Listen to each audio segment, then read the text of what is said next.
Welcome, my friends, to Digsive. Today, I'm going to teach you how to answer any exam question in project management, program management, portfolio management.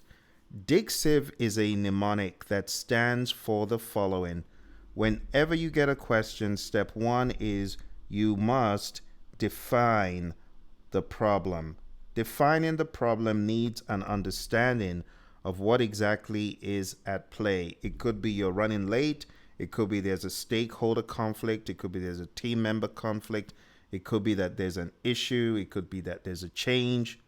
Whatever it is, define that problem when you read the question. Step two is identify.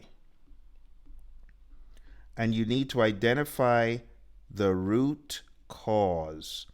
The root cause of the problem must be identified for you to be able to answer it satisfactorily. There are some questions where it might seem as though you have the problem and the root cause, but not every question has the root cause identified. And when the root cause is not identified, some of the answers could be presumptuous. And that's why you always need to address the root cause. Let me give you an example. You're running late. What should you do? A, fast track. B, crash. C, fishbone diagram. D, escalate to the boss. You see, the presumption there is, oh, I'm late, so the answer has to be something related to scheduling and schedule compression. And that's not true. In this case, you don't know why you're late. So selecting crashing or fast tracking is presumptuous. You get what I'm saying? But if the question said, as a result of resource shortages, you're running late, then the answer could be something different. So always identify the root cause. All right. The next one is to generate. And when we say generate, we mean generate alternatives. This is the next step when you're answering any exam question. Now, the alternatives in many instances are given to you, A, B, C, D options, and you need to choose the best one. But before you even look at those options, your brain should have gone into gear thinking about possible ways of solving the problem that you've identified, because now you know the root cause and you can make more meaningful choices. C is choose. You want to choose the best alternative. When you have a lineup of A, B, C, and D, in every instance on the PMP exam, there's going to be one that is the best. Most times, 2 or 3 could be correct, but they're not the best. There could be things that you do later on, but they're not the first thing you would do or the best thing that you would do. So always keep that in mind. Next, you implement the solution. And implementing the solution, as you're answering the question, imagine in the real world, if you implemented the solution, does it solve the problem? That needs to be the question. So let me get out of the way so you can see implement. Implement what you have decided, what you've chosen. And the final one is verify that it actually worked. Okay? Now today we're going to take a look at a few problems very quickly. Ensure that you hit the pause button if you need more time, because we're going to look at these DIGCIV scenarios very quickly. So welcome to the DIGCIV Scenarios section. Let's jump straight into some questions here. You are managing a government-funded infrastructure project to upgrade the water treatment system for a rural community. The project has faced political oversight delays and unexpected geological survey results. Your engineering lead informs you during a weekly status meeting that one of the critical deliverables is 2 weeks late, but she believes it will even out over the next 2 months. Meanwhile, a senior stakeholder asks for an accelerated delivery timeline due to mounting public pressure. What should you do next? Let's take a look at the options. A. Notify the stakeholder that accelerated delivery is being planned and ask the team to reallocate resources immediately. B. Document the geological risk as a lesson learned and issue a team-wide reminder to manage task buffers more conservatively. C. Review the schedule baseline and collaborate with the team to reforecast the impacted deliverables based on actual performance. D.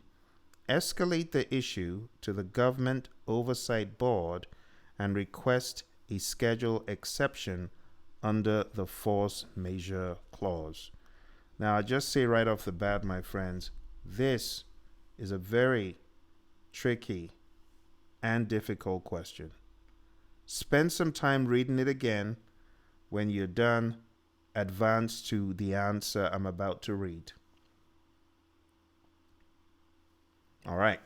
So, using the process of elimination, notifying the stakeholder that accelerated delivery is being planned and then reallocating resources immediately is presumptuous.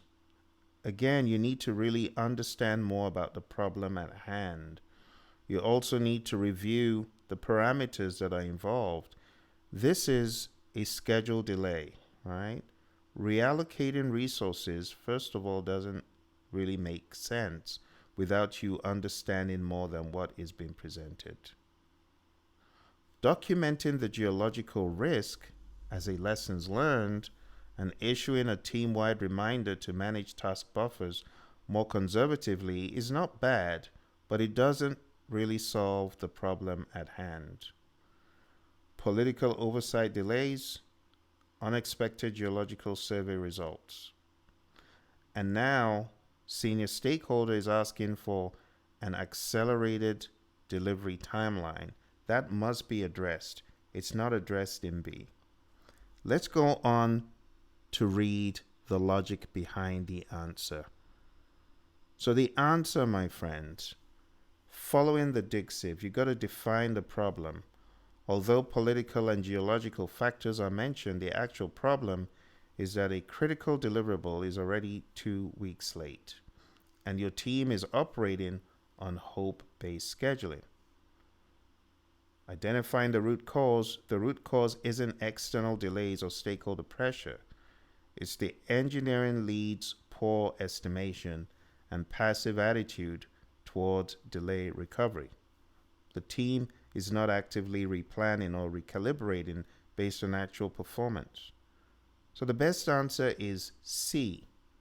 Review the schedule baseline and collaborate with the team to reforecast the impacted deliverables based on actual performance. Let's examine why the others are incorrect. A is reactive. Let's take a look at A. Notify stakeholders that the accelerated delivery is being planned and ask the team to reallocate resources. This is reactive and commits to acceleration without a plan or assessment. This may worsen the delay. B focuses on the wrong issue, risk documentation versus immediate corrective action. And D, escalating the issue to the Government Oversight Board and requesting a schedule exception under a force majeure clause. Well, that's not force majeure. D is escalation without internal analysis or corrective effort, premature and unjustified. So when you apply the DIGCIV framework to really define the problem,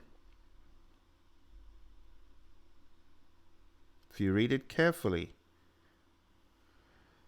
the project has faced political oversight delays and unexpected geological survey results. Your engineering lead informs you one of the critical deliverables is 2 weeks late. So all the other bits around it could derail you if you don't stay focused on understanding what is exactly going on. Let's go to a second scenario. Again, this is all about the thinking process. We're not in a hurry to get hundreds of questions done. Instead, we want a thinking pattern. Let's take a look at one more for today. You are leading a commercial office space renovation project. After the first design review, the client expresses strong dissatisfaction, saying the proposed layout completely misses the mark. Your design team confirms the layout matches a signed contract and approved drawings. You recall that the client was in a rush to begin construction and skipped the final design validation meeting. What should you do next? Let's take a look at the options. A. Ask the client to submit their updated preference as a change request. B. Apologize to the client and promise to revise the design immediately. C. Escalate the disagreement to your sponsor and legal department. D. Review the documented scope and design approval process with the client. So what is the problem here? The client is dissatisfied. Okay? It says the client expresses strong dissatisfaction, saying the proposed layout completely misses the mark. That's the bottom line, dissatisfaction, right? Your team confirms the layout matches a signed contract and approved drawings. So there's obviously a misunderstanding as well. But the key thing is the stakeholder is dissatisfied and there's a misunderstanding regarding the contract. So when you understand what the main problem is, you'll be able to eliminate a few of the options quite easily. So the correct answer will be to review the documented scope and design approval process. Okay? So D, defining the problem, client is dissatisfied despite following documented approvals. The root cause, the final design validation step was skipped under client pressure to accelerate the schedule. Now there's misalignment between what was signed off and what was expected. The reason why the other options aren't correct: option A, ask the client to submit their updated preferences as a change request. Well, the problem with that is it implies a process that assumes fault without resolving the misunderstanding first. And there's actually, based on the question, no fault from the team. Okay, so you don't just accept fault without reason. There has to be a reason why you are apologizing, and if you're just apologizing for apology's sake, then that doesn't make sense. B, let's take a look at B. Apologize to the client and promise to revise the design immediately. Very similar to A. It's reactive and bypasses change control, because when you use words like immediately, as you can see in option B, apologize and promise to revise the design immediately, it's not gone through proper change control to understand what exactly is the matter. It's empty. You don't revise a design when the team doesn't see any reason for the rejection. See? And lastly, C, escalate the disagreement to your sponsor and legal department. Well, how does that help the situation? It escalates unnecessarily before clarification, and this should be resolved at the PM level. On the exam, beware of the questions that say, go tell the sponsor, cry to someone. Those are never the good answers. All right, let's take a look at a final one. Final one, 3 is a charm. Let's take a look. Final one. All right. You're managing an IT migration project. The testing phase is delayed by 1 week. When you investigate, the team informs you that the staging environment was not set up in time. You check the schedule and find no task listed for environment setup. What should you do first? A, Ask the test team to expedite the work and put in the extra hours. B. Conduct a lesson learned session with the team immediately. C. Update the risk register to reflect future environment delays. And D. Meet with the team to identify the planning gap and update the schedule baseline. All right, hit the pause button if you need more time. Let's take a look. What is the problem here? Testing phase is delayed by a week. Why did this happen? Staging environment was not set up on time. When you check the schedule, moreover, you find no task listed for environment setup. So, using the process of elimination, this is how we logically will define the problem. Testing is delayed due to missing environment setup. Identifying the root cause, the provisioning task was not included in the schedule. The best answer is meet with the team to identify the planning gap and update the schedule baseline. Why are A, B, and C wrong? A does not address the root cause. A says ask the team to expedite the work and put in the hours. You haven't even come to an understanding of what's going on, right? The missing planning is the root cause that needs to be addressed. Option B says conduct a lessons learned session with the team immediately. Well, that's not the first thing you should do. It's good to have a lesson learned, but that doesn't solve the problem. So it says B skips corrective action. And C documents risk but doesn't solve the current issue. Let's take a look at that. Update the risk register to reflect future environment delays. Doesn't address the issue, right? So whenever, my friends, you're taking a look at questions, make sure you follow this. The first steps, defining the problem, and if you can identify the root cause, this becomes simpler, but it's pivotal to choosing the best solution. You have to identify the root cause, then you'll be able to better choose that solution that works, right?